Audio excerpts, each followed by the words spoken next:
Bem-vindos, meu nome é Oswaldo Janeri e hoje nós vamos falar sobre o primeiro seminário nacional sobre crédito consignado. Foi lá no STJ em Brasília, no dia 26 de setembro. Eu participei e agora vou trazer a informação diretamente para vocês. Certo? Foi um evento de um dia todo. Nós tivemos alguns painéis com alguns ministros do STJ introduzindo o assunto, tá? Com a coordenação do ministro Salomão e também do Dr. Diego, que inclusive lançou o livro dele. Tá muito interessante. Eu tenho aqui, ó.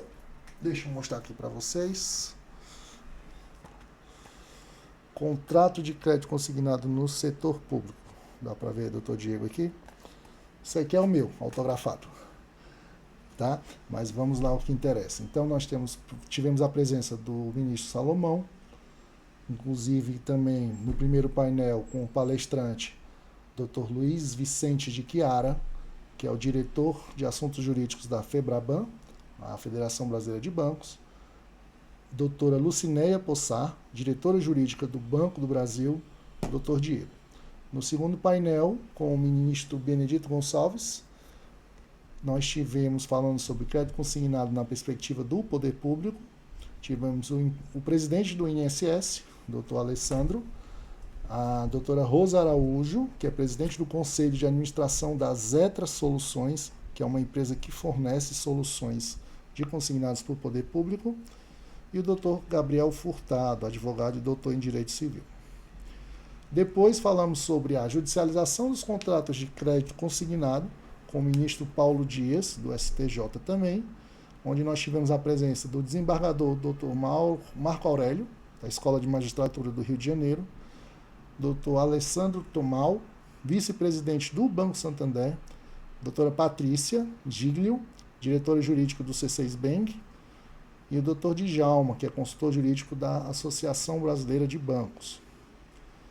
E o último palestra, o último painel, desafios do mercado de crédito consignado, caminhos para a desjudicialização, com o ministro Marco Buzzi, do STJ, presença do juiz Rômulo Bastos, lá de Pernambuco, doutor Paulo Celso Pompeu, superintendente jurídico do Banco Bradesco, e o Rafael da Cunha, doutor Rafael da Cunha, coordenador jurídico do Itaú. Encerrando com o Corregedor Nacional de Justiça, doutor ministro Mauro Campbell, e também o doutor Tiago, que é editor executivo da revista Justiça e Cidadania.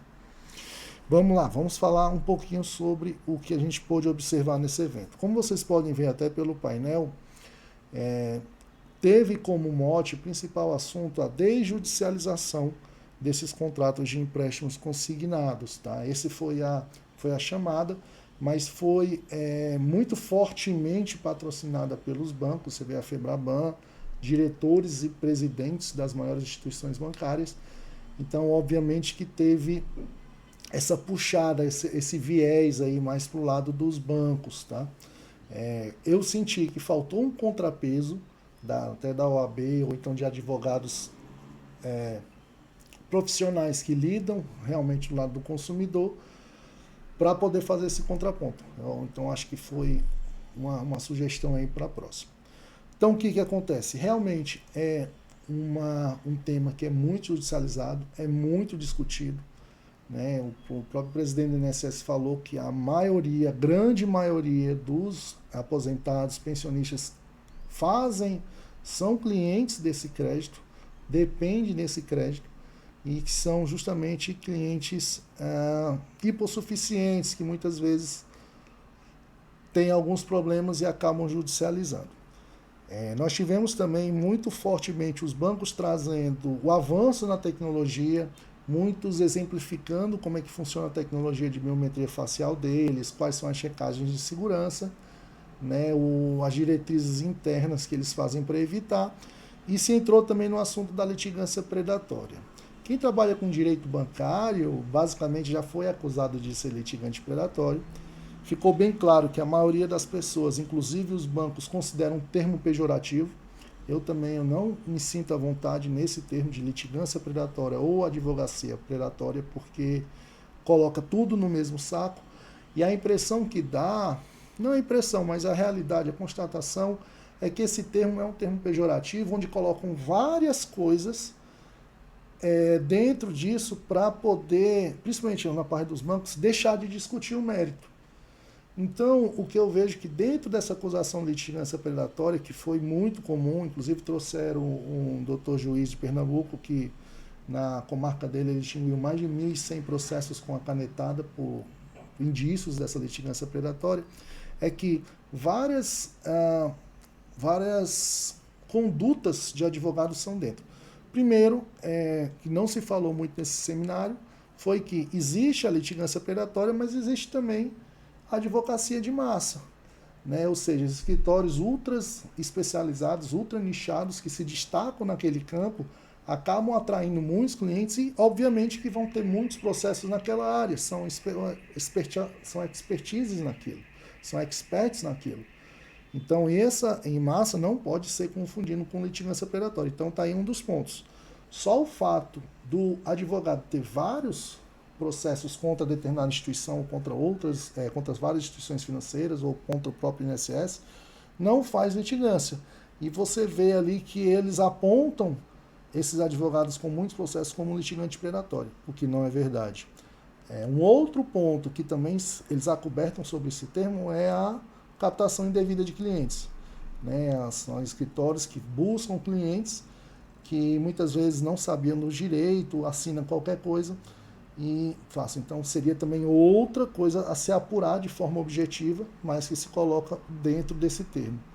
Outro também é a frivolous litigation, a litigância frívola, um termo americano, que mostra que muitas vezes é direito que tenta se cavar, como a gente fala no Brasil aqui, cavar uma falta, né, onde não existe.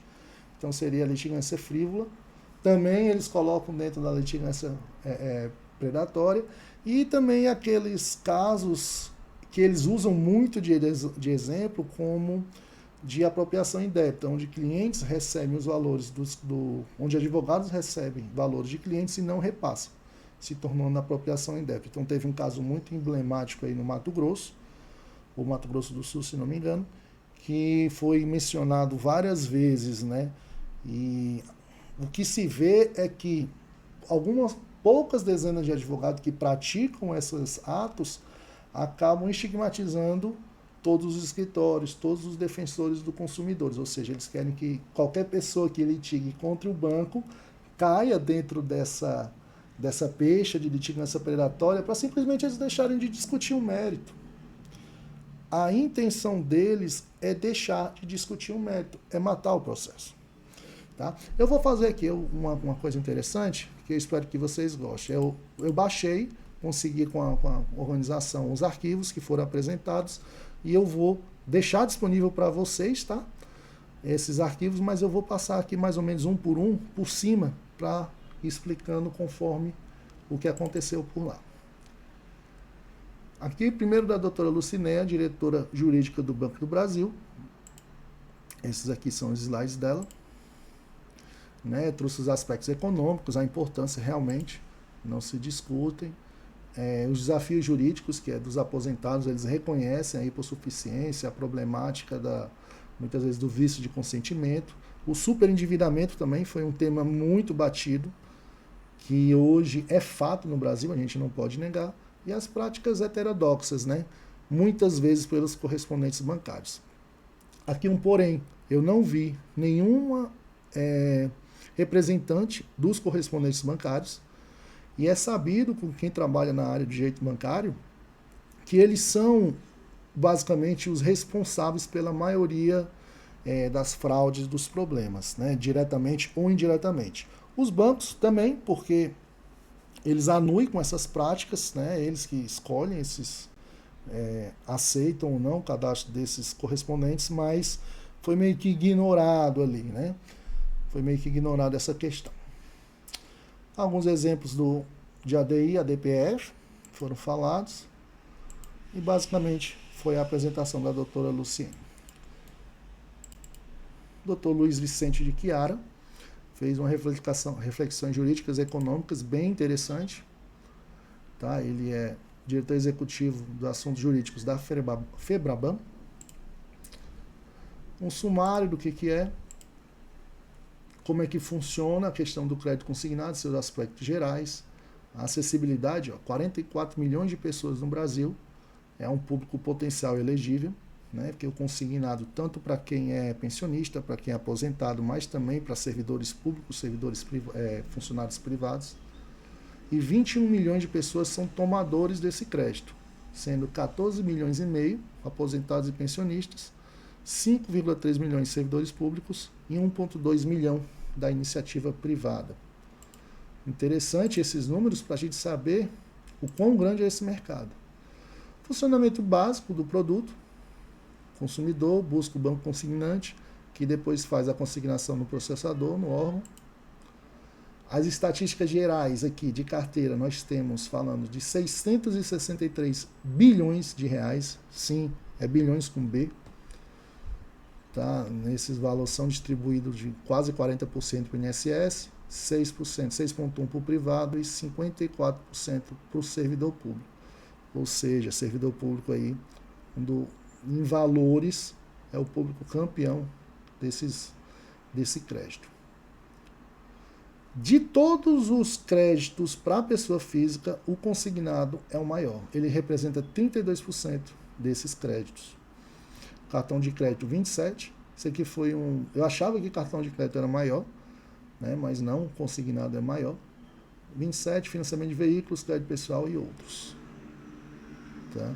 E aqui mostrando também que para pessoas com restritivos, com problemas em cadastros, por exemplo, chega a 20%. Qual é o perfil de pessoas que tomam esse crédito? Então você vai ver, geralmente 31% é pagar dívidas atrasadas, despesas médicas, contas do dia, comprar alimentos. Ou seja, a maioria dos clientes pegam para pagar dívidas mais caras, né? Usam o consignado como uma forma de pagar dívidas atrasadas ou mais caras, e outros para reformas, imprevistos, educação, itens duráveis e despesas com veículos.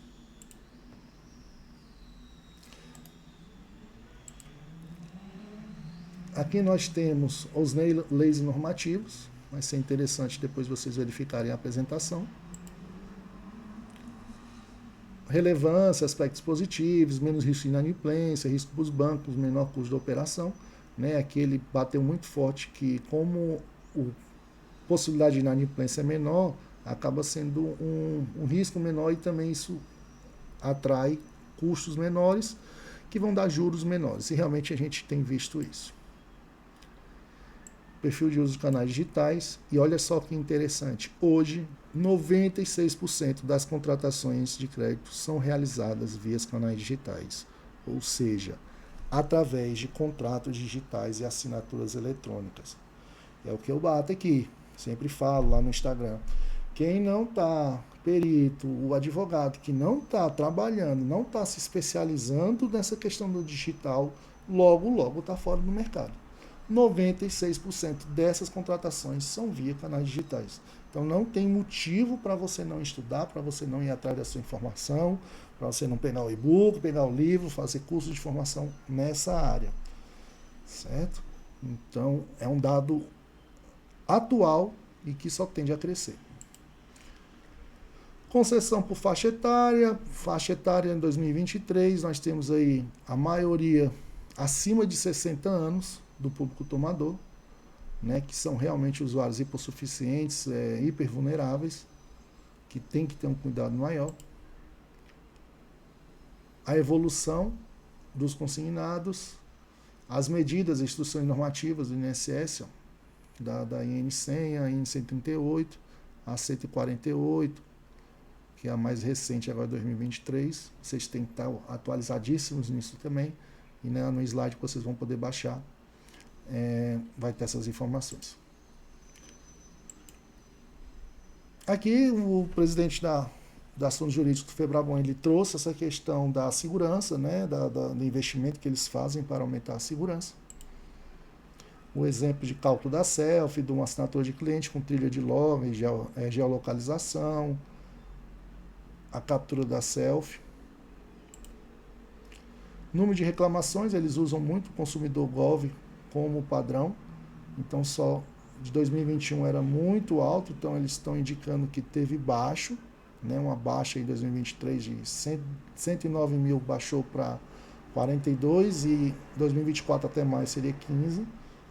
Ou seja, aí eu trago um pensamento. Será que está baixando porque realmente está diminuindo os problemas ou porque o cliente está vendo que não adianta reclamar no consumidor.gov e muitas vezes está procurando a tutela judicial? Tá? Então fica esse questionamento aí. Autorregulação no consignado, que o próprio Febraban, junto com os outros bancos, estão fazendo, inclusive aplicando sanções para correspondentes bancários, né, de que vai dar advertência até uma suspensão definitiva. Fala também daquele Não Me Perturbe, que é um serviço que o usuário pode botar lá o telefone e pedir para não ser contatado, mas eu lhe adianto, eu sou cadastrado e eles não cumprem, né? Você pode colocar lá a Vivo, Claro, outro operador de telefonia, os Corbans, os bancos, você bloqueia de todos, mas eles continuam ligando, tá? Então, uma outra crítica, um outro pensamento que esse sistema não tem funcionado, mas eles destacam como uma atividade, né? Eu acho que todo mundo já viu um problema de um aposentado que antes de saber que foi aposentado já recebeu uma oferta de crédito consignado, né? Ou seja, eles têm informações até antes da própria pessoa. Os bancos que fazem parte da autorregulação no consignado, toda a lista aqui, 69 instituições financeiras. As diretrizes para os correspondentes, medidas de autorregulação, também muito interessante, quem sabe a gente pode falar especificamente sobre isso mais à frente. A portabilidade do crédito, né, que também é um caso muito grave de fraude, é muito usado para fraude, mas na teoria é muito bom. É quando você tem um crédito em uma instituição financeira e você faz a portabilidade, você muda para outra instituição, desde que os juros sejam mais baixos.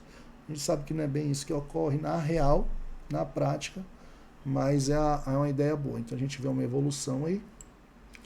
Tá, e aqui eu abro um porém também, que essa portabilidade muitas vezes é usado pelos bancos para evitar processos judiciais. Como? Geralmente, quando não tem um empréstimo consignado fraudado, a sentença diz para voltar ao status quo ante, ou seja, o banco devolve as parcelas e o cliente devolve o valor depositado. Só que com 2 anos, 3 anos, o banco, vamos dizer, o banco X, ele faz a portabilidade para o banco Y. E quando você entra contra o banco X, aquela sentença só é válida para o banco X. E ele só recebeu ali 20 parcelas. E muitas vezes, relacionado ao valor que o cliente recebeu, dá menos, ou seja, o cliente ainda fica devendo para o banco, porque ele joga essa dívida para outro banco. Uma forma também de evitar esse prejuízo aí. Prejuízo seria, na verdade, justiça, né? Mas é muito comum. Então a gente tem que ficar ligado também com técnica processual correta, uma análise inicial, administrativa, para verificar isso. Algumas outras iniciativas antifraudes, a Febraban faz, como e-book, certificação, plataforma, instruções. O portal Meu Bolso em Dia, como é que eles estão atuando. Conteúdos específicos para diminuir as dívidas. E as perspectivas futuras, né? O mercado continua com perspectiva de crescimento, os clientes serão mais informados e conectados e vai ter busca cada vez mais de inovações. E aqui terminamos do seu Dr. Luiz Vicente. Vamos ver uma próxima apresentação da doutora Patrícia, diretora jurídica do C6. Tá? Eu não vou me alongar muito aqui, mas eu vou deixar essas apresentações para vocês acessarem. Tá? Por exemplo, a da doutora Patrícia, ela bateu muito na questão dos termos de uso, na questão da segurança, da selfie. Também é interessante vocês verificarem, mas para não ficar muito repetitivo. Dr. Djalma.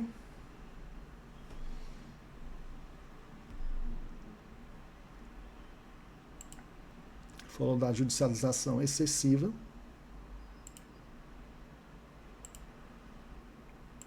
Trazendo alguns números do CNJ, da litigiosidade muito grande, casos novos, a gente falou só em 2023, 589 mil processos. Como vencer a litigiosidade excessiva. né? Ele traz a aplicação da arte da guerra, ou seja, é derrotar o inimigo sem lutar, evitando a judicialização. E alguns modelos. Aqui eu abro um porém para um termo chamado de litigância predatória passiva ou litigância predatória reversa, tá? Que está muito relacionada com o ilícito lucrativo. Se vocês procurarem, tem um artigo meu no Juiz Brasil sobre isso. O que é esse ilícito lucrativo que traz a litigância predatória reversa ou passiva? O banco coloca, ele sabe que poucas pessoas vão ter acesso a reclamar, vão ter acesso à judicialização e poucas ainda vão obter procedência.